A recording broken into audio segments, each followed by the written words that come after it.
En este segundo video sobre Notebook LM de Google, o cuadernos, como le digo yo, vamos a ver cómo puede utilizarse esta herramienta, esta página, este sitio, esta plataforma, para analizar un tema en particular, ya sea un tema que está dentro de un código, por ejemplo el Código Civil, ¿cierto? O en una ley, la ley de arrendamiento, y cómo podemos ir incorporando incluso otros elementos como podría ser una página, un sitio en Internet. Veamos cómo podríamos empezar. Crear nuevo notebook o cuaderno. Vamos a agregarle una fuente. En este caso puede ser un sitio de internet. Vamos a alejar un archivo. En este caso veamos el Código Civil. Abrir Código Civil. Y agreguémosle inmediatamente lo que es la ley de arrendamientos. Uno le puede cambiar los nombres a esto para tener mayor claridad. Pinchamos ahí en los botoncitos que están a la izquierda. Cambiar nombre de la fuente. Ley de arrendamientos, supongamos. Ley arrendamientos. Enter. Ok. Código Civil. Código Civil. ¿Qué podemos hacer acá? Desde luego, cambiarle el nombre a este cuaderno en particular. Vamos a hablar sobre arriendos en este caso. Arriendos. Arriendos o arrendamientos. El nombre más técnico. Podemos visualizar un poco de qué se trata la fuente. Pinchamos donde dice Código Civil. Se despliega una información código de fuentes. Fija texto refundido. Entonces nos explica un poquitito de qué se trata esta fuente. El Código Civil, ¿cierto? Un detalle. Pinchamos ahí. Luego, ley de arrendamientos también. Fija norma, etcétera, etcétera. Entonces, esta es una opción que podemos hacer. Segundo, cuando queremos hacer un análisis podemos seleccionar solamente alguna de las fuentes para que sean incorporadas en el notebook. Por ejemplo, solamente la ley de arrendamientos. Y las preguntas que haremos serán en relación a eso. Y las respuestas serán en relación a eso. O todas las fuentes. Supongamos solamente Código Civil. Código Civil. Código Civil. Vamos a escribir acá. Haz un resumen sobre el contrato de arrendamiento. Arrendamiento, punto. Se supone que es en el Código Civil porque es la única fuente que hemos seleccionado. Esto es útil si tenemos la idea de hacer un estudio respecto de un tema en particular, el usufructo, por ejemplo, o el censo vitalicio, por decir algo, etc. Quiero demostrar lo útil que es para analizar un tema en particular, esto del notebook. Quiero analizar el arrendamiento, entonces coloco lo que son las fuentes típicas de este tipo de contrato, que son el Código Civil, la ley de arrendamiento. El usufructo, ponemos solamente el Código Civil. Eventualmente, como otra fuente, podremos agregarle también algún libro que se refiera sobre el tema, que esté en PDF. Entonces, usemos solamente Código Civil y aquí le preguntamos sobre el arrendamiento. ¿Cómo lo trata? El arrendamiento es un contrato en dos partes. Vamos a hacer una lupa, una extensión del Microsoft Edge. Es un contrato en que dos partes se obligan recíprocamente, una de ellas no sé qué, etcétera, etcétera. Tipo de arrendamiento, de cosas, etcétera, etcétera. Vale. Aquí salen unos números pequeñitos.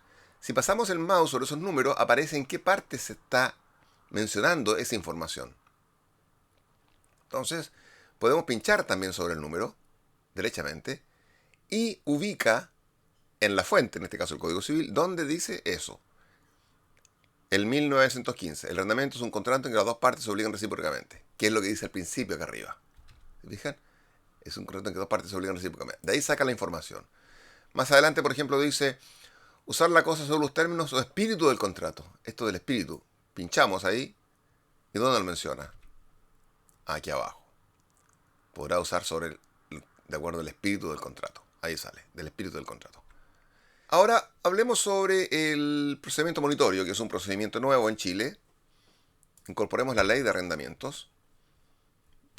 Esta respuesta que está acá la podemos guardar entonces como una nota para que quede en forma permanente en este cuaderno y no se evapore cada vez que salgamos de él o actualicemos para hacer otro tipo de preguntas. Aquí abajo aparecen unas preguntas típicas que no siempre son tan útiles. ¿Qué tipo de propiedad urbana excluye la ley 18.101 de sus regulaciones? Me parece que puede ser interesante. Los procesos de desahucio. ¿Qué innovaciones introdujo la ley 21.461 al régimen de arrendamiento urbano? Esta pregunta está interesante. A ver. que es la última modificación precisamente con los procedimientos monitorios, que dice, vamos a hacer la lupa.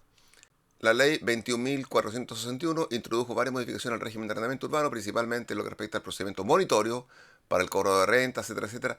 Notificación, los cambios más importantes incluyen notificación de la demanda monitoria, etcétera, cómo se notifica, requerimiento de pago, condena en costa, apelación, aplicación, etcétera. ¿A qué tipo de arrendamientos se aplica el procedimiento monitorio? Por ejemplo, a un local comercial. Pregunto. Aquí está la respuesta. El procedimiento monitorio de cobro de renta de arrendamiento se aplica a los contratos de arrendamiento de bienes raíces urbanos regidos por la ley 18.101. Se entiende por bienes urbanos y aquí explica que se entiende por bienes urbanos. Se excluyen los siguientes bienes raíces: predios de cabida superior a 1 hectárea, viviendas. Bueno, en el fondo son las mismas excepciones de la ley 18.101 respecto de a qué se aplica dicha ley. ¿Vale? Le podemos plantear un caso. Si yo arrendé un inmueble y por escritura privada y llegó un nuevo dueño, me demandó y quiere recuperar la propiedad, ¿qué puedo hacer? Aquí en el fondo le estamos pidiendo un razonamiento al sistema, más que dar una información. Pero este razonamiento lo tendrá que hacer solamente en base a hechos que están en los archivos o fuentes que le hemos entregado, más su propio conocimiento de razonamiento lógico. ¿Qué puedo hacer? Veamos. Aquí está la respuesta. Si usted arrendó un inmueble mediante escritura privada y el dueño lo demanda para recuperar la propiedad, es importante conocer sus derechos y las posibles acciones que puede tomar. Derechos del arrendatario frente a un nuevo dueño. Arriendo por escritura privada. La ley de arrendamiento de predio urbano establece que los contratos de arrendamiento de inmuebles pueden ser por escritura pública o privada. Obligación de respetar el arriendo. En general, un nuevo dueño que adquiere la propiedad a título lucrativo, por ejemplo por herencia o donación, está obligado a respetar el contrato de arrendamiento, o sea, a título gratuito, aunque sea por escritura privada. Sin embargo, si el nuevo dueño adquirió a título oneroso, por ejemplo por compraventa, la obligación de respetar el arrendamiento depende si el contrato se hizo por escritura pública. Ok. Acciones que puede tomar, veamos aquí, acciones que puede tomar el arrendatario demandado: revisar el título de adquisición del nuevo dueño, oponerse a la demanda si usted considera que tiene derecho a permanecer en el inmueble, citación al arrendador original. Si su contrato de arrendamiento es anterior a la venta de la propiedad, puede citar al arrendador original para que comparezca al juicio. Esto permite que el arrendador original participe en la defensa de su derecho a permanecer en el arrendamiento. Si el contrato es oponible al nuevo dueño, tendrá derecho a permanecer. Indemnización de perjuicios: si el nuevo dueño no está obligado a respetar su contrato de arrendamiento, usted podría tener derecho a una indemnización por perjuicios que la terminación del contrato cause. Y ahí sale el número 1. ¿Dónde está esto? Ahí pinchemos el número 1 para que aparezca al lado izquierdo. 1961, extinguiéndose el derecho del arrendador por hecho culpa suyo, etcétera, como vende la cosa, pierde la propiedad, etcétera, etcétera. Cerremos. Muy interesante, porque ya no solamente me está dando información, sino que me está dando ciertos como consejos jurídicos, ya sea para un consultante, un cliente, o uno como abogado que quiere tener todas las opciones a la mano. Y esto que estoy mostrando aquí con el Código Civil se puede hacer con el Código Penal, ¿cierto? Con el Código Tributario. Vamos haciendo preguntas, vamos poniendo casos hipotéticos para que cómo se confronta una situación hipotética fáctica con una situación establecida en la norma. ¿Cómo se puede interpretar una situación? ¿Cómo se puede solucionar una situación jurídica? Agreguémosle ahora nuevas fuentes. Por ejemplo, una URL que tengo acá de la Corporación de Asistencia Judicial relacionado con el procedimiento monitorio, un boletín estadístico. Insertar. Ok. Y vamos a pedirle, primero que nada, que nos informe.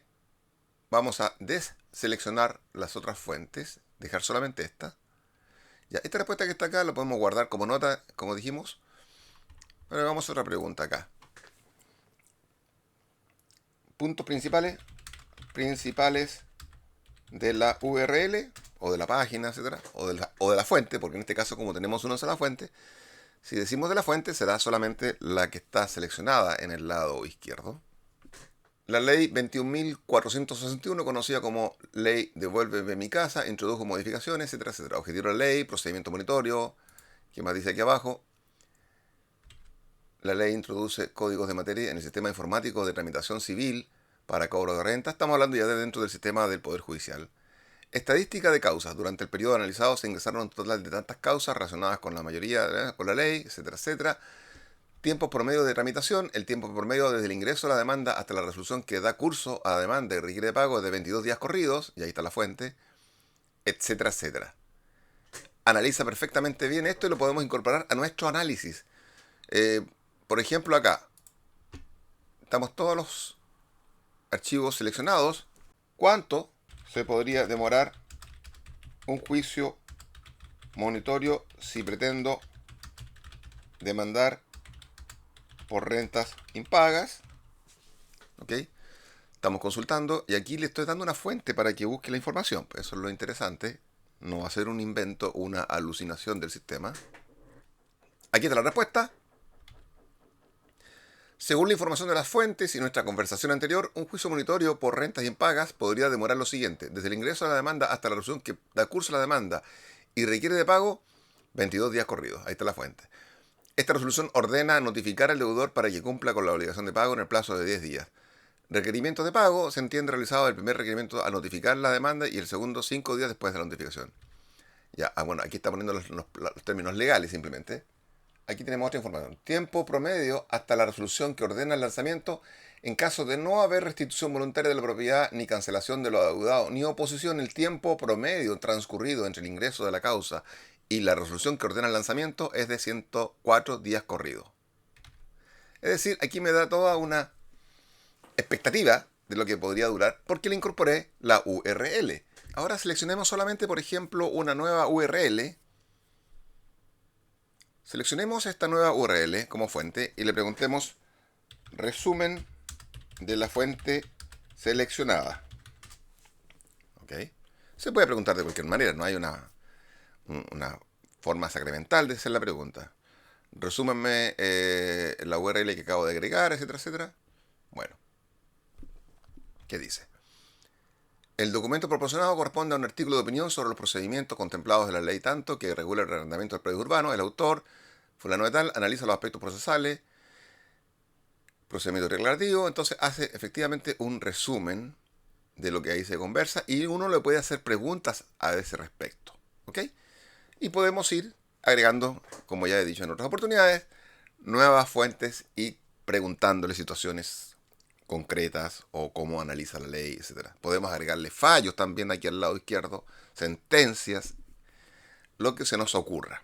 Esto como una herramienta útil para un abogado y también, en todos estos casos, para un juez que quiere que tiene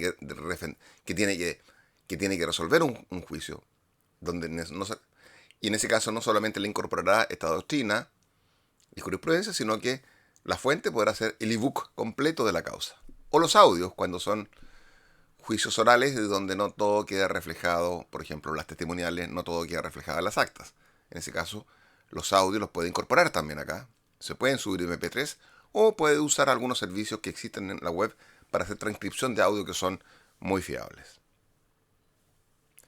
Así que esto es una nueva forma de utilizar el Notebook LM en cuestiones legales y judiciales.